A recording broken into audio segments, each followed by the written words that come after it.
In 1993, vocalist Aaron Lewis and guitarist Mike Mushak met at a Christmas party in Springfield, Massachusetts. Mushak introduced drummer John Wysotsky, while Lewis brought in bassist Johnny April to form the band in 1995.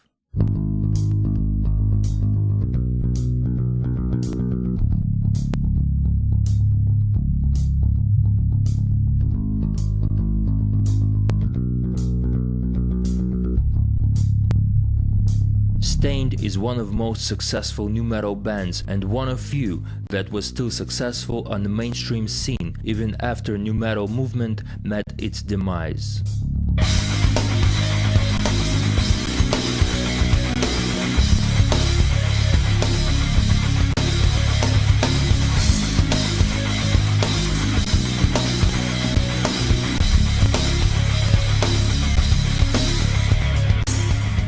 Estén's debut self-released album, Tormented, generally drew its inspiration from nu metal. Korn specifically seems like a heavy influence on their music, which does not come as a surprise, since the band began performing cover songs of bands such as Korn, Rage Against the Machine, Pearl Jam, Tool, and Alice in Chains, among others, and played at local clubs for a year and a half.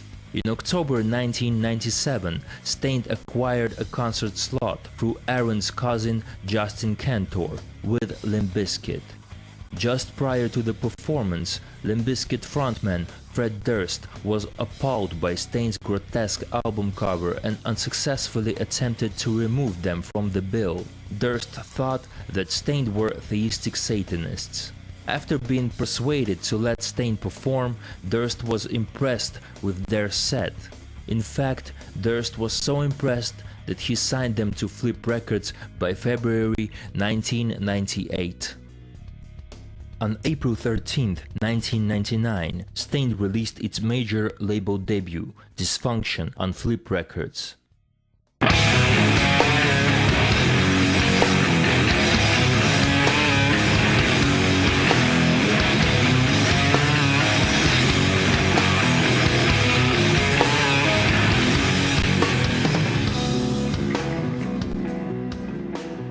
The album, which was co-produced by Fred Durst and Terry Date, received comparisons to alternative metal giants Tool and Korn.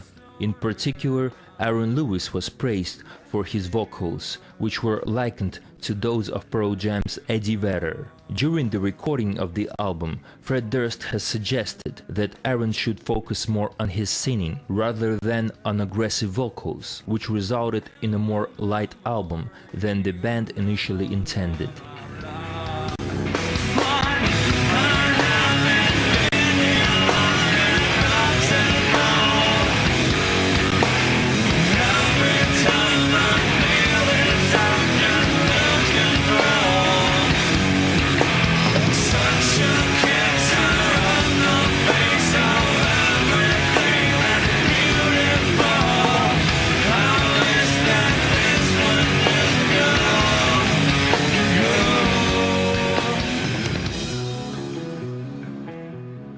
The album achieved slow success, reaching the #1 spot on Billboard's Hitseeker charts almost 6 months after its debut. In the same week, the album jumped to number 74 on Billboard's Top 200 album charts. To promote Dysfunction, band went on several tours, including Family Values tour with Limp Bizkit and Korn. True popularity and acknowledgement came with the release of Estén's third studio album, Break the Cycle. The album saw the band retaining their previous nu metal sound from Dysfunction. Despite the album having a lot of nu metal elements, the album saw the band going further into their post-grunge sound, which is evident in its smash hit song It's Been a While.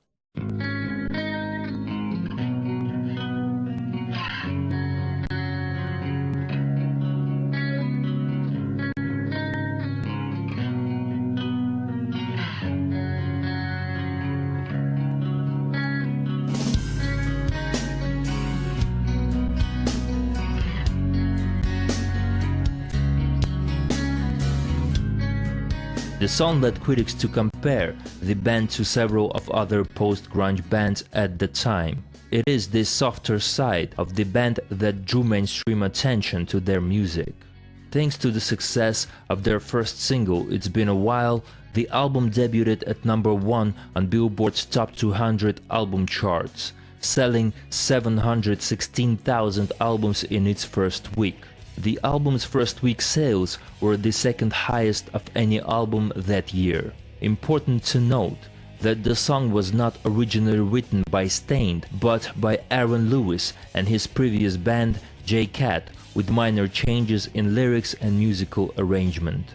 Outside, another single from Break the Cycle was also originally written with J-Cat. Aaron Lewis obviously had a passion for slower and more emotionally vulnerable music that would please mainstream audience before Staind was formed. In 2001, Break the Cycle sold 4 million copies worldwide, making it one of the best-selling albums that year. Break the Cycle would go on to sell 7 million copies worldwide, making this Staind's best-selling album.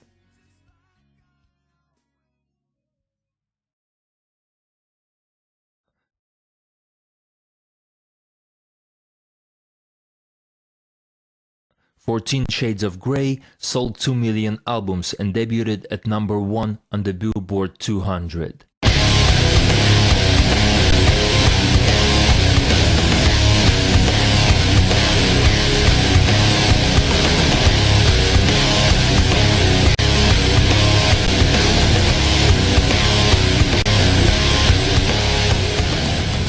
Lead single Price to Play and So Far Away were once again mainstream hits. Though this time, lead single Price to Play was of a heavier nature and probably the heaviest song by the band to achieve this much mainstream success, though the rest of the songs on this album were light in comparison.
Staind's fifth album became their third consecutive number 1. The album opened to sales of 185,000 and has since certified platinum in the US.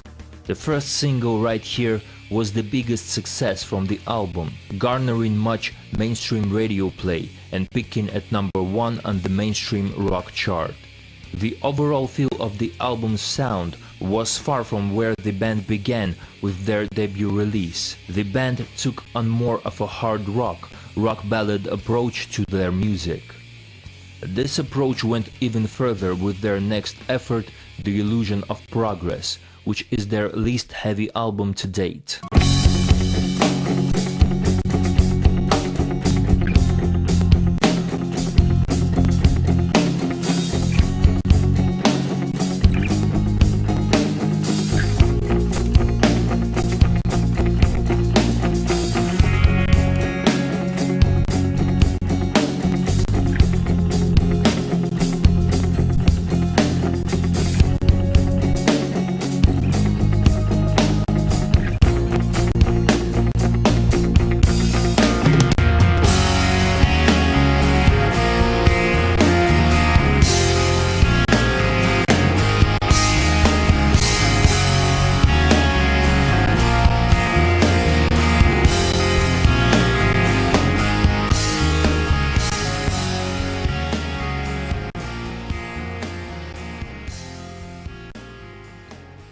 On September 13, 2011, Staind released their 7th and latest self-titled album to date. This effort saw the band go back to their heavier roots reminiscent of their first 2 releases.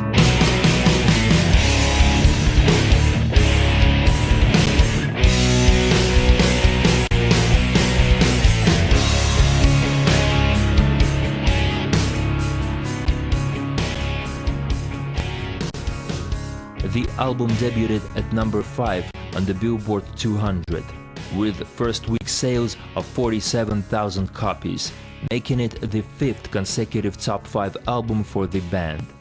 The album received mixed and average reviews, but many praised the band for returning to their heavier metal roots. The band claims they were ready for a heavy record when they entered the studio to work on their previous release, but the writing process led them in a very different direction, results of which caused a lot of negativity among Staind's old-school fanbase, since their 6th album turned out to be the lightest in their discography. The recording process of self-titled album was the most difficult for Staind as a band and simply as a group of people. There was a lot of tension between band members and album's producer, Johnny K. The writing process initially started out as jam sessions with all band members in the rehearsal room, but the process did not go as smoothly as expected, to say the least. I can give a fuck about sounding fucking modern and progressive. We'll sound like Staind. Get the fuck out of my way. Well, I mean, I'm playing... Alright, not too many fucking geniuses in here. To go to him, fucking look at that shit. Look what he had to do to your fucking drums to make it fucking decent enough for the record. I know how to play to a click. No. That's 33 milliseconds off the click. Jesus H. Christ, 33 fucking... I've fucking said it all already. Give it a little more voice, a little less breath on it. Alright, fuckwad. Fuck off. Are you fucking retarded? Alright, so fucking shut your fucking cock-eating pie hole and play the goddamn chorus again. It must suck to have to deal with me boiling over. Fuck that song. No need to fuck that song. There's no need for this to get blown up into this big fucking thing. Aaron and I are probably, well, John and Aaron are oil and water. Can't get him on the drums for nothing, but you start fucking trying to think he's playing a cover, and next thing you know. Someone must have picked up a guitar in 3 hours. He's telling me that. It's never come to blows. Kind of surprised it hasn't, but I mean, it's definitely, that's a tough relationship. Signs of a long, hard 15 years together or whatever, where, you know, you're getting sick of each other. And, can you turn this off for a second? Eventually, everyone began to write their parts individually. Lewis's conflicting schedule in support of his country solo career also had a negative effect on the writing process of this record. As a result of conflicts between band members, John Mussorgsky left Staind after completion of the album. Details of his departure have not been disclosed due to contractual obligations. This is when the cracks in the very foundation of the band began to show, though Staind definitely managed to produce the heaviest album since their debut. The heavy nature of the album also came as the band's pushback to criticism of fans that loved the grittier side of Staind's earlier work. Thoughts of the band on this matter are very well reflected in the song titled Wannabe.